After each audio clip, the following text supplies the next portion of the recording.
quero, ó Deus, primeiramente pedir perdão, ó Deus, pelos meus pecados, pelo pecado dos meus irmãos, que nós cometemos a todo instante, por pensamentos, por palavras, por omissões. Enfim, meu Deus, que o Senhor nos perdoe, meu Deus. Sabemos que o Senhor já levou consigo, ó Deus, todas as nossas enfermidades, como diz Isaías. Sabemos que por suas pisaduras nós somos sarados. E nós te louvamos e te agradecemos por tudo, meu Deus. E eu quero te agradecer imensamente, meu Pai, porque em meio a essa semana, parte da tua igreja estava enferma, inclusive eu, e foram momentos muito desconfortáveis, meu Pai. E eu te agradeço porque o Senhor tem nos restaurado o nosso físico, restaurado o nosso ânimo, o Senhor que tem restaurado, ó Deus, enfim, a nossa saúde. E o teu Santo Espírito, ó Deus, tem estado conosco, ainda que nós não percebamos, meu Deus. Ai de nós, ó Deus, se não fosse a tua graça, meu Pai. Nós te louvamos por tudo, meu Deus. Te louvamos por parte da tua igreja aqui nessa noite, pelos irmãos e irmãs que o pastor já citou. Te louvamos por Fidelice, meu Deus, que ela continue firme, restaurando também o seu momento de luto. Que o Senhor esteja também abençoando a vida de Ivene, o seu retorno no dia 1º. Que desde já, ó Deus, o Senhor esteja trabalhando na sua vida, no seu coração, na sua mente, dela e do seu esposo e de toda a família. E ainda te louvamos, ó Deus, pela vida de Kel, que completou a idade nova essa semana. Amém, Senhor. O Senhor continue, meu Deus, abençoando a vida dele, a vida de Gibson, que foi mais uns dias atrás. Sim, sim. E que cada um dos teus filhos, cada um de nós, meu Deus, possamos contar os teus dias na tua presença.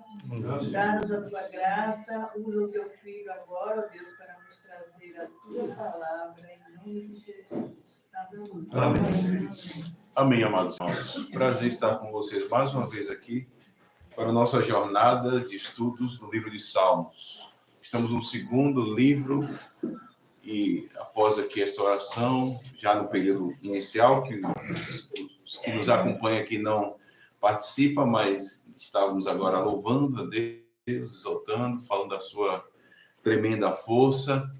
E percebam que este salmo, hoje eu vou introduzir, brevemente teremos aqui uma reunião, estamos próximo ao nosso 7º aniversário, e eu vou introduzir esse salmo para que possamos ter alguns aspectos dele, mas voltaremos a estudar com mais detalhes. No entanto, estamos aqui estudando o saltério com a intenção de aprendermos a fé que foi dada aos santos, aqueles irmãos no passado que aprenderam a viver as suas vidas diante de Deus, corandel.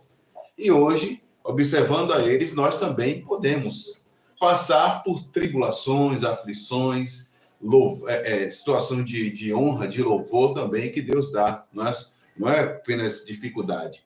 Vocês vão ver que diversas situações aqui ocorreram, as quais ensinaram aquele povo a caminhar com Deus. É isso que eu costumo dizer para vocês. Estudar Salmos é entender como a igreja do passado viveu, para que hoje, no presente, a gente possa saber viver também. Quem entender a alma do homem, leia Salmos. Vocês vão ver a aflição. Vocês vão ver um homem irado, chateado, às vezes, irritado, achando que Deus também não está olhando para ele. Vocês vão ver, por exemplo, no Salmo de hoje, Salmo 59, é o salmo que nós iremos estudar. Estamos num bloco de salmos que Davi ele traz alguns inimigos dele. Se não me engano, eu falei 7º na pregação passada, depois que não, estamos no 6º agora. Estudamos o 5º, o 5º inimigo apresentado por Davi no Salmo 58, e agora no Salmo 59 iremos ver o 6º inimigo, que já passaremos para o próximo aí, já veremos. E aqui esses inimigos são basicamente 2. apresentado por Davi. Os seus patrícios, pessoas que eram comuns a ele na convivência e agora o perseguia. A mando de quem? De Saul. Porque Saul tinha medo de Davi, porque Davi seria o seu sucessor. O profeta já tinha avisado isso. Querem saber mais acerca de Saul?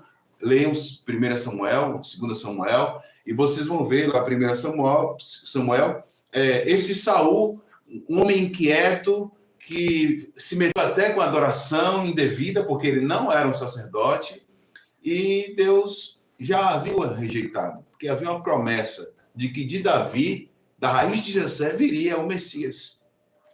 Entendendo isso, vocês vão entender o porquê Davi está sendo perseguido pela equipe de Saul, o seu exército.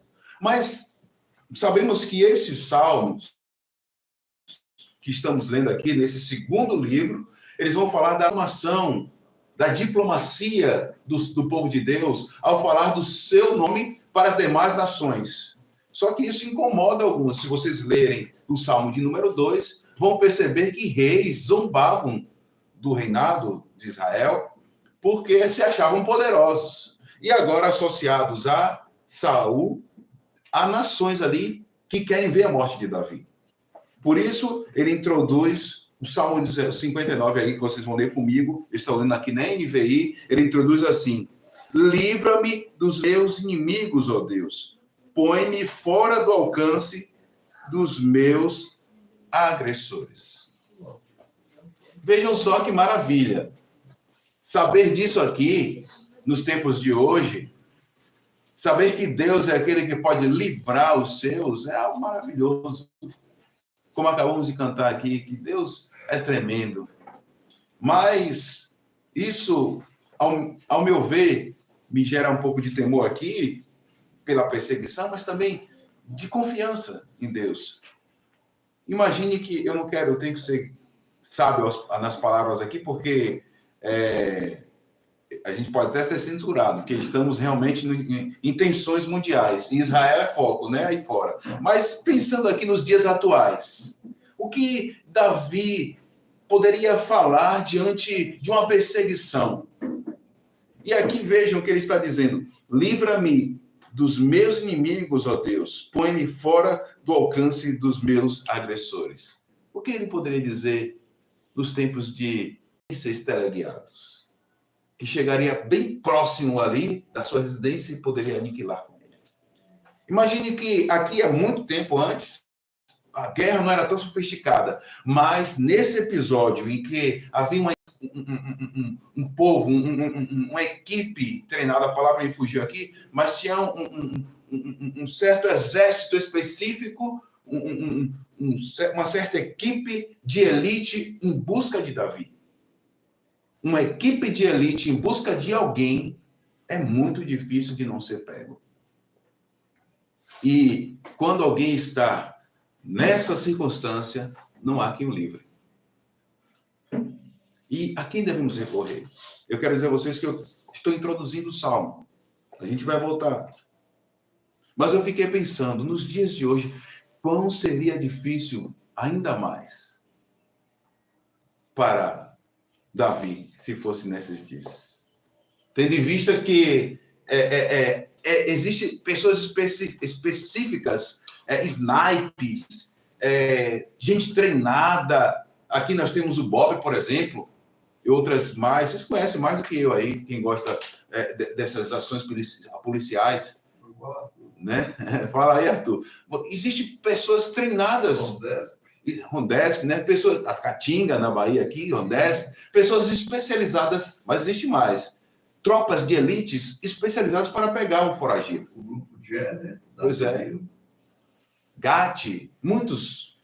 E Davi estava ali justamente correndo de alguém nesse naipe aí. E ele faz esta oração, meus irmãos.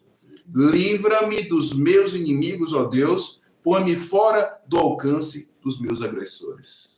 Você sabe o que é estar fora do alcance de alguém que é qualificado para ir em busca de uma presa? Alguém que está foragido? Só Deus. A questão aqui é que o livramento só pode vir das mãos de alguém que garante isso. Só Deus garante livramento. Só Deus garante salvação. E essa oração contra esses inimigos específicos, vocês vão ver aqui mais ou menos até o verso 5, é como isso funciona, é que não há outro que possa livrar. Não há outro que possa livrar. Não há amigo, não há guarida. E existem expressões específicas para falar isso aqui. E a gente vai caminhando. Eu vou ler todo o salmo, depois a gente volta. Vamos lá. Livra-me dos meus inimigos, ó Deus, põe-me fora do alcance dos meus agressores, livra-me dos que praticam o mal e salva-me dos assassinos. Vê como ficam a minha espreita. Homens cruéis conspiram contra mim, sem que eu tenha cometido qualquer delito ou pecado, ó Senhor. Mesmo eu não tendo culpa de nada, eles se preparam às pressas para atacar-me. Levanta-te para ajudar-me. Olha para a situação em que me encontro. Ó Senhor Deus dos exércitos, o Deus de Israel. Ó Deus de Israel, desperta para castigar todas as nações. Não tenhas misericórdia dos traidores perversos. Eles voltam ao cair da tarde, rosnam como cães e, rondando a cidade, ver que ameaças saem de suas bocas, seus lábios são como espadas e dizem: quem nos ouvirá? Mas tu, Senhor, vais rir deles. Caçoas de todas aquelas nações, ó tu, minha força, por ti vou aguardar. Tu, ó Deus, és o meu alto refúgio. O meu Deus fiel virá ao meu encontro e permitirá que eu triunfe sobre os meus inimigos. Mas não os mates, ó Senhor, nosso escudo. Senão o meu povo o esquecerá. Em teu poder faz-os vaguearem e abate-os. Pelos pecados de suas bocas, pelas palavras de seus lábios, sejam apanhados em seu orgulho, pelas maldições e mentiras que pronunciam. Consome-os em tua ira, consome-os até que não mais existam. Então se saberá até os confins da terra que Deus governa Jacó. Voltam ao cair da tarde, rosnam como cães e rodando a cidade. À procura de comida perambulam e, se não ficam satisfeitos, uivam. Mas eu cantarei louvores à tua força. De manhã louvarei a tua fidelidade. Pois tu és o meu alto refúgio, abrigo seguro nos tempos difíceis. Ó minha força, canto louvores a ti. Tu és, ó Deus, o meu alto refúgio, o Deus que me ama. Amém. Um foragido de uma equipe que é especializada em matar. Esse é o quadro que aqui Davi está inserido. Mas veja, a sua oração é de confiança. A primeira parte deste salmo traz esses aspectos aqui para nós. Alguém que está orando com confiança. E há pelo menos dois inimigos aqui interessados na morte de Davi. Aqueles que foram designados para pegar por Saul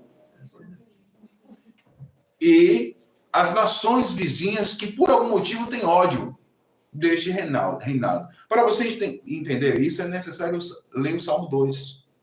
Porque o Salmo 2 vai falar do motim dos reis contra o reinado do Messias.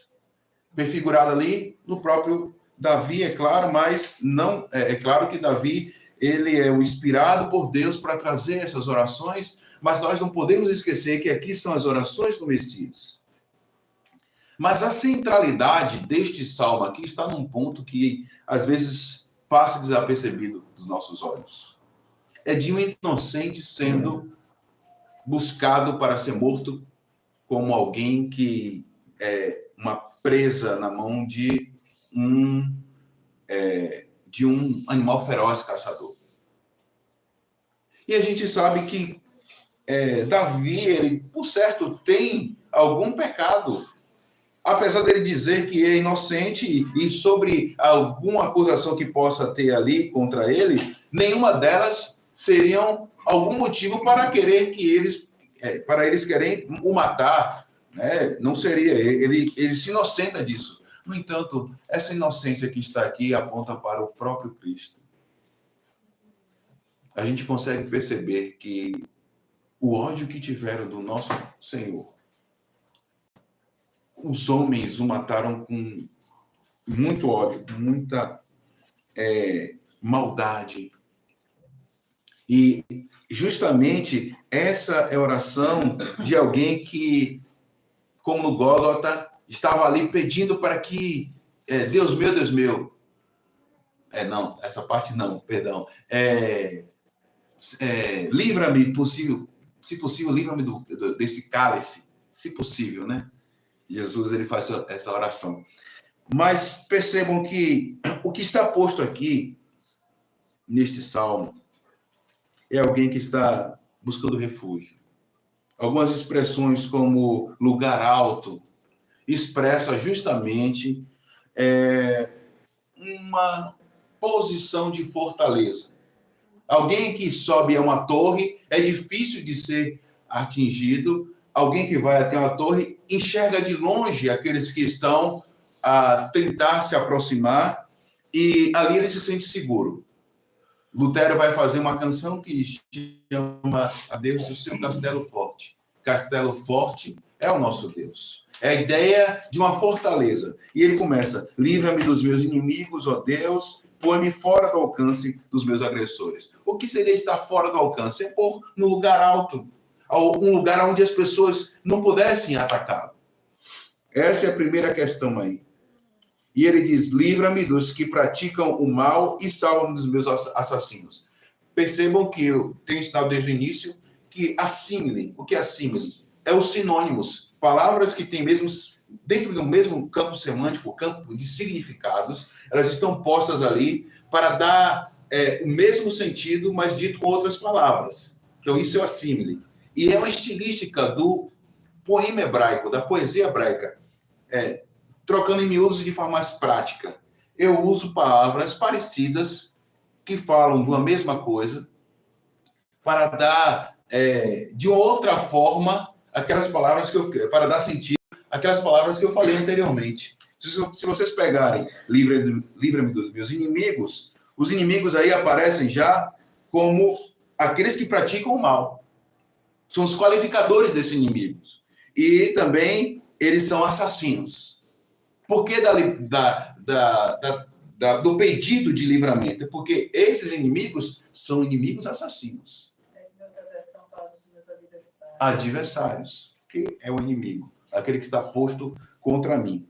Então, vejam, meus irmãos, que Davi tinha opositores. Há pessoas que hoje, de fato, não são tão cruéis, ou talvez não demonstrem tanta crueldade, ao ponto de nos querer ver mortos. Mas, segundo Cristo, às vezes um gesto, uma atitude do coração já é o fato de torná-lo um homicida. Porque matamos pessoas dentro do coração da gente. E os inimigos, eles são assim. Eles querem ver o mal ao ponto de que o outro ele receba a morte para que a sua glória seja ali exaltada. Aqui estão aqueles que estavam em oposição a Davi. Mas quem é o seu refúgio? Aquele que pode colocá-lo em um lugar mais alto, seguro. Aquele que pode colocá-lo em um lugar de não alcance. E aí eu fiquei pensando nisso. Não alcance dos mísseis teleguiados. Pensando nos dias de hoje. Só Deus pode nos blindar. Ele é nosso escudo. Davi enxerga Deus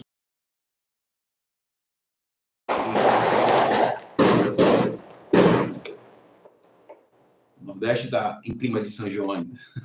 Davi pensa em Deus como aquele que pode colocá-lo num lugar seguro, protegido de algum ataque especializado. E qual é a especialidade dessas pessoas? Está claro aí.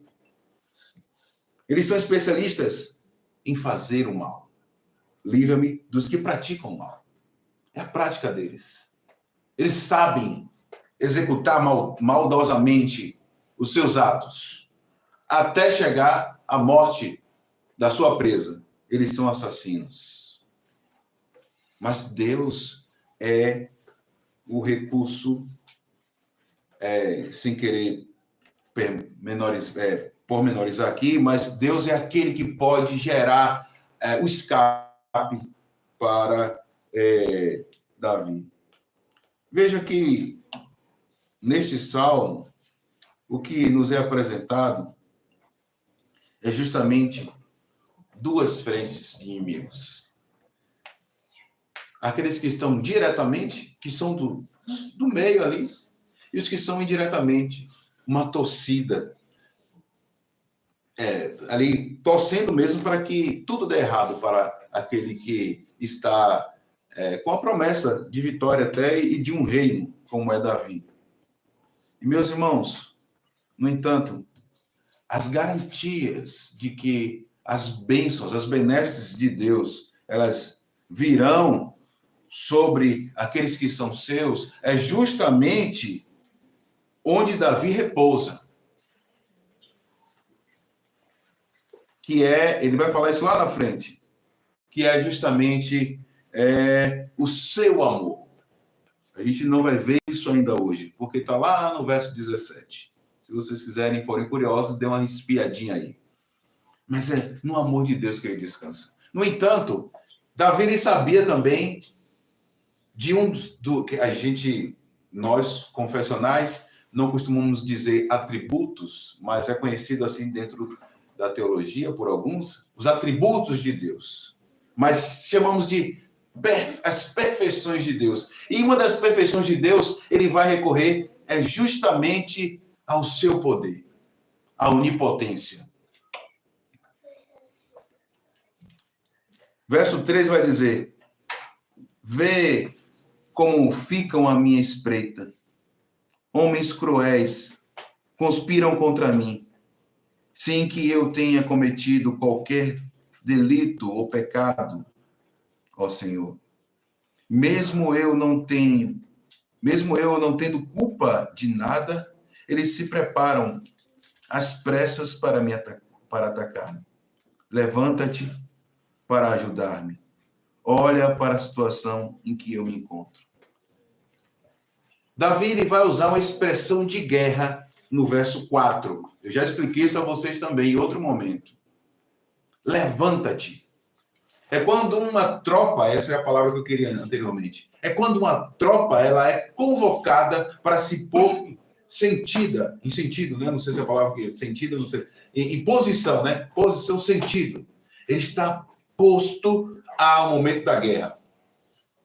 E Davi, ele usa essa expressão, levanta-te.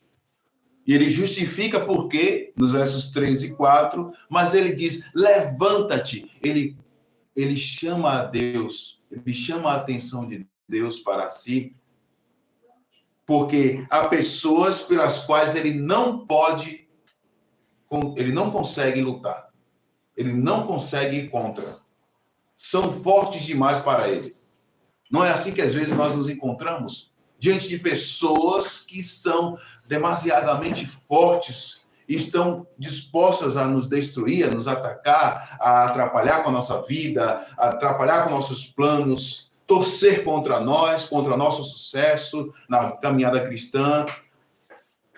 Tem pessoas que estão ali, sejam pessoas diretas dentro do nosso convívio ou indiretas, representados aqui nas nações, que aguardavam que o fracasso viesse a Davi. Nessas duas frentes de inimigos. No entanto, ele diz, no verso 3. Vê como eles ficam, Deus. Olha como eles estão. Vê lá. Observa para como eles se portam, esperando a minha derrota. Quem são esses? Verso 3. Homens cruéis que conspiram contra mim. Estão ali o tempo todo esperando ver a miséria alheia. A derrota daquele que tenta perseverar na sua caminhada. Homens que conspiram contra mim sem que eu tenha cometido nada. A gente vê aqui Davi colocando a defesa a si, porque ele sabia que a sua consciência não lhe trazia nenhuma condenação ao ponto de que aquelas pessoas viessem a querer a sua morte. E o verso 4 também, da mesma forma, ele usa assim. Com outras palavras, ele vai falar isso para ser enfático. Porque os dois temas aqui, lá se anteriormente ele está pedindo livramento, e ele repete no verso 1 e verso 2, de maneira enfática, é porque ele precisa desse livramento, agora ele justifica esse livramento que ele necessita na característica do seu inimigo. Pessoas qualificadas para o mal, as quais estão à espreita, esperando ver o momento certo de atacar. E ele fala no verso 4, mesmo eu não tendo culpa de nada, eles se preparam às pressas. Mesmo eu, estando aqui sem culpa, eles estão às pressas para matar. E eu lembro do julgamento de Cristo. Preferiram soltar Barrabás a soltar o Cristo. Mas era a propósito de Deus que Cristo morresse na cruz. E eles foram rapidamente, sem muito julgamento, escolheram o Cristo para matar. A essência de um homem, ela muitas vezes, ela não é vista diante da fúria e desejo da maldade de homens assassinos. E o Cristo, de fato, ele era justo. Davi, ele só pôde ser justificado em Cristo. Porque todos nós, inclusive ele, estávamos debaixo da ira de Deus. O pecado do homem o deixa numa condição de ser julgado para a morte. No entanto, o que Davi está dizendo aqui é, dentro de uma linguagem jurídica, que não havia o porquê dele estar sendo julgado à morte por aquelas pessoas ali. Tanto as nações, quanto o seu próprio povo. Na pessoa ali, da tropa de Saul. E ele diz, levanta-te. Por que levanta-te? Ele estava em vista de um exército maior. Um exército qualificado. Mas não, na verdade, não um exército. Ele estava em vista da soberania de Deus. Veja, o próximo verso vai dizer, e é por isso que eu falei a vocês que eu iria ficar no verso 5 hoje. Nenhum ataque do mal, ele é possível se não tiver a chancela do soberano. Se Deus permitir que algum mal aconteça conosco, vai. Estava olhando agora há pouco, esqueci o país, mas irmãos, enquanto cultuavam no café da comunhão, foram atacados no seu país. 20 pessoas, se não me engano, faleceram. Numa capela cristã, estavam adorando a Deus em meio a essas guerras que estão aí. Estavam adorando a Deus. Alguns morreram e outros ficaram feridos. Não eram crentes? Por que Deus permitiu? Deus permite às vezes, por algum motivo. Não entendemos. Muitos irmãos nossos morreram na boca de leões, no Coliseu, e de lá para cá, uma leva de crente também passou por problemas. Não estamos isentos de algum mal acontecer conosco, mas sabemos que todas as coisas cooperam para o bem daqueles que amam a Deus. E Davi aqui, quando ele cobra a inocência, não é dizer que ele não pudesse passar por alguma coisa, mas é porque isso aqui aponta para o próprio Cristo, um homem inocente que pagou no lugar de pecadores. Portanto, ele diz, levanta-te para ajudar-me, para ser o meu auxílio. Está clamando Deus soberano. Veja o verso 5. Né? E ele aqui ele contextualiza. Olha para a situação em que me encontro. A situação em que nós nos encontramos é que se Deus ele não for o nosso justificador, todos estamos perdidos. E o verso 5 vai dizer, ó Senhor, Deus dos exércitos, ó Deus de Israel. O grande soberano, o Deus que estava sobre Israel. Se vocês forem entender a expressão Senhor dos exércitos, vocês vão perceber que é Deus quem determina a vitória para o seu povo. Exércitos qualificados podem ter diversos. Até mesmo o exército de Israel era um exército qualificado para a guerra. No entanto, Deus, o Deus dos exércitos, quem põe termo à guerra, quem põe fim à guerra, é aquele que é soberano sobre todas as coisas. Inclusive, aqueles que têm um poder de letalidade muito grande, como aqui está apresentado. O que Davi estava dizendo é que só o Senhor pode pôr termo, pode pôr fim a essa situação. E quem é esse? É o Deus de Israel, o Deus o qual escolheu este povo, o qual ele também, Davi, era um representante. E de Davi viria a promessa de salvação para todos.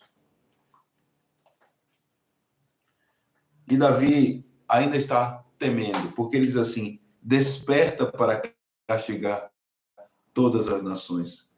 Não tenhas misericórdia dos traidores e perversos. Aqui é um texto forte, e eu quero parar nessa parte, porque ele vai clamar por juízo.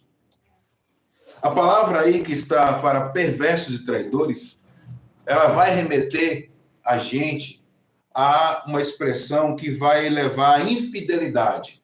Não é assim que se trata, por exemplo, dentro do casamento, aquele é um traidor, traiu a esposa e tal, porque gera infidelidade. Não crer no Deus de Israel como o Senhor dos exércitos, como o Deus soberano, como aqueles que estavam a perseguir Davi, que era dos seus patrícios, ou seja, nacionais a ele ali, era ser um traidor. Era alguém que estava quebrando uma aliança pactual. O povo da aliança, Deus de Israel, expressa aqui uma relação de aliança com o povo que foi escolhido por Deus. E Deus é quem determina os seus regentes. No caso, Saul tinha sido ali tirado para ser posto Davi. Então, é Deus quem determina o governo. Só que entendam, não é só sobre Israel. Este salmo está dentro de um contexto onde esse livro, o livro 2 dos Salmos, que é quando aqui começa a proclamação deste reino, num tom diplomático, conversa com as nações, é a declaração de um Deus que está sobre todos, o Elohim. Lá a gente via a relação de Deus dentro de Israel. Agora, esse Deus está sendo falado para outros povos, como o Deus que é sobre todos. E quebrar um pacto com esse Deus, o Deus de todas as nações, é violar, é ser traidor. Davi aqui ele está falando dos seus, mas não deixa de ser aplicado também aos demais. Por isso que eu peço a vocês que leiam o Salmo 2. Porque todos os reis, segundo Paulo diz, escreve, todas as autoridades, elas são constituídas por Deus. Um soberano da nação, ele tem que proteger o seu povo. E é ministério dele ali, vamos dizer, cuidar da sua nação. E ele tem que ser sábio ao ponto de saber conduzir, porque como autoridade ele presta a Deus conta de todos os seus súditos. Porque Deus é o Rei dos Reis. O reinado de Cristo, sobre os seus ombros está todos os demais reinos. Eles prestam conta. Então Davi ele diz, são traidores, merecem ser julgados. merecem estar sob julgamento, porque são perversos traidores. Não tem misericórdia desses que se rebelam contra o seu governo. Vejam o Salmo 2.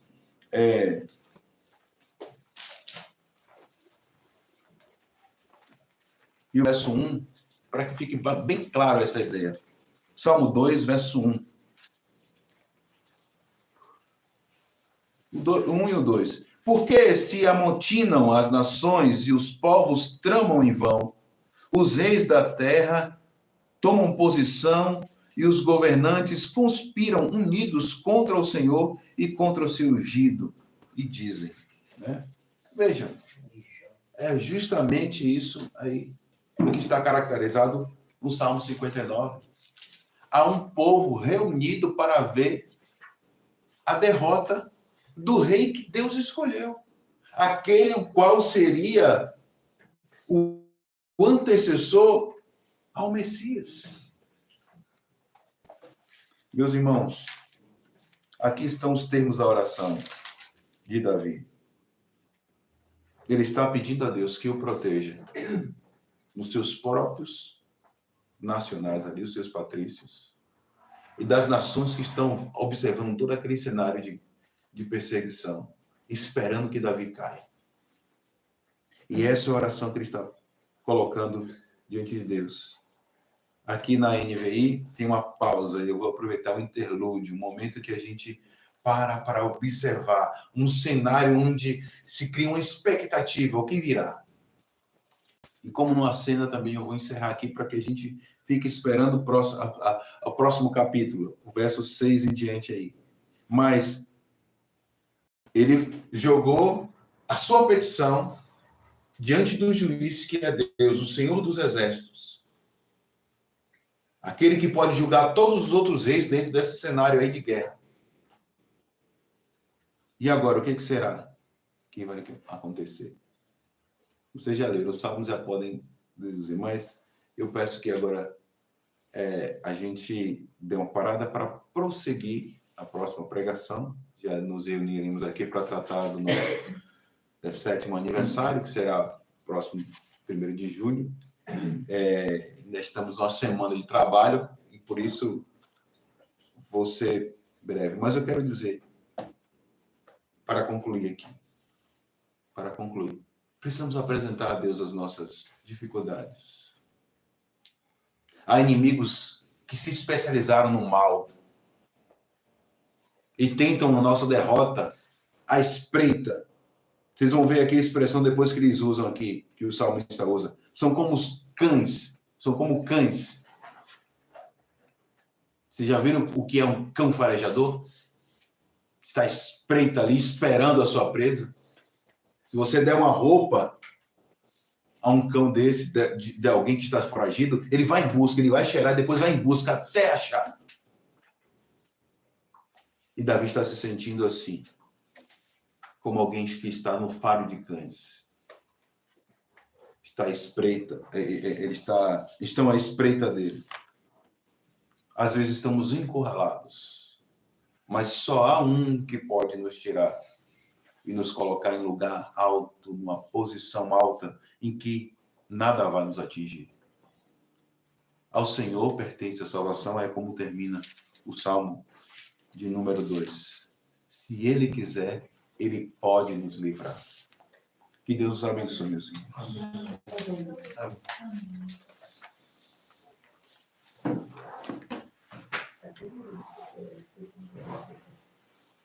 Vamos orar.